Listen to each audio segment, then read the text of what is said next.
ዓለም ሁሉ ኢትዮጵያን ያደነቀበትና በኢትዮጵያ ኢኮኖሚ ላይ ትልቁን ድርሻ እየተወጣ የሚገኘው ብሔራዊ ኩራታችን የኢትዮጵያ ህዳሴ ግድብ ሙሉ ለሙሉ ግንባታው ሊጠናቀቅ ከጫፍ መድረሱን ተከትሎ በዓለማችን ትልቁ እንዲሁም ደግሞ በአፍሪካ አህጉር የመጀመሪያው በዓለም ጥቂት ሀገራት ብቻ የገነቡት እጅግ ግዙፍ ሜጋ ፕሮጀክት በኢትዮጵያ መንግስት ኢትዮጵያ ውስጥ ሊገነባ መሆኑ ይፋ ተደርጓል።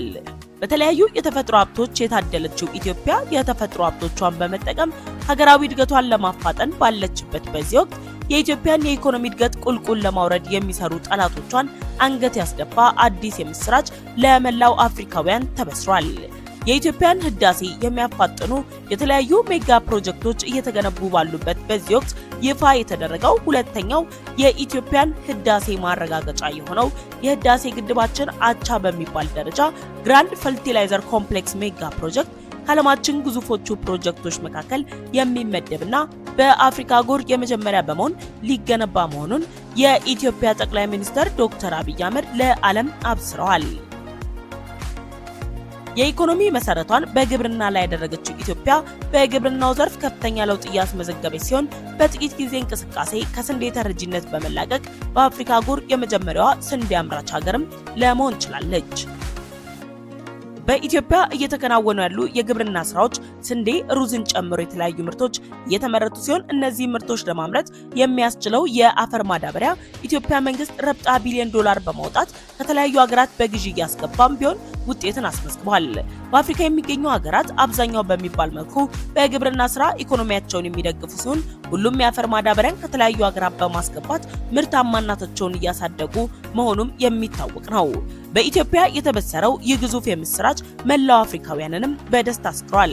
ኢትዮጵያ በአመት 24 ሚሊዮን ኩንታል ገደማ የአፈር ማዳበሪያ የሚያስፈልጋት ሲሆን ለዚሁ ምርት በሚፈጸም ግዢ ረብጣ ቢሊዮን ዶላር ወጪ በማውጣት በምታደርገው ጥረት የውጭ ምንዛሬ ጥረትን ጨምሮ በሌሎች ፈተናዎችም በመፈተኗ ዛሬ ላይ ይህ ግዙፍ ሜጋ ፕሮጀክት ይፋ እንድታደርግም መንደርደሪያ ሆኗታል።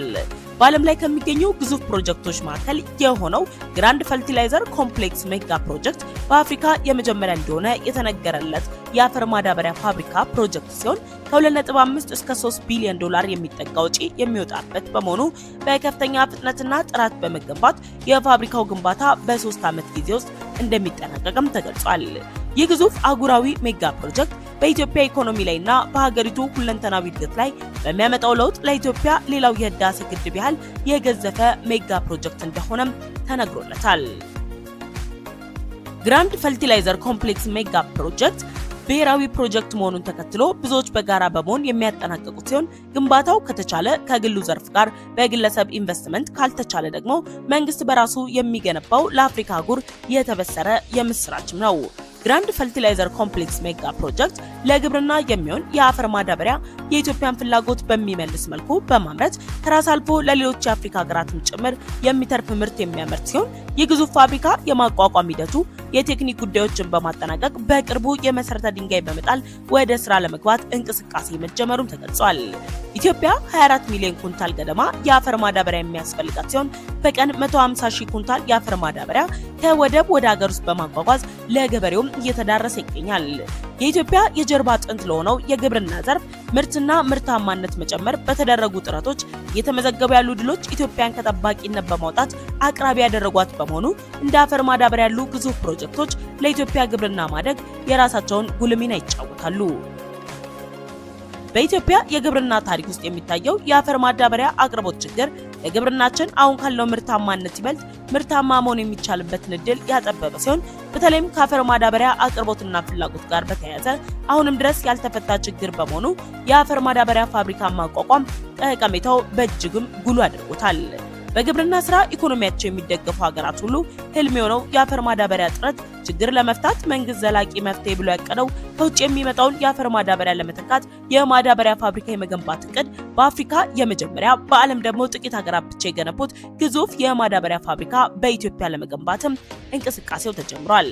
የማዳበሪያ ፋብሪካውን ማሳካት የኢትዮጵያ የጀርባ አጥንት ለሆነው የግብርና ምርት የበለጠ እንዲጨምርና በተለያዩ ምክንያቶች የሚስተዋለውን የዋጋ ጭማሪ ለመቀነስ ጉልህ ሚና የሚጫወት በመሆኑ የኢትዮጵያ ህዳሴ ግድብ ግንባታ ያሳኩ ኢትዮጵያውያን ለዚህ ግዙፍ ሜጋ ፕሮጀክትም በጋራ የሚሰሩና የሚሳተፉበትም ይሆናል።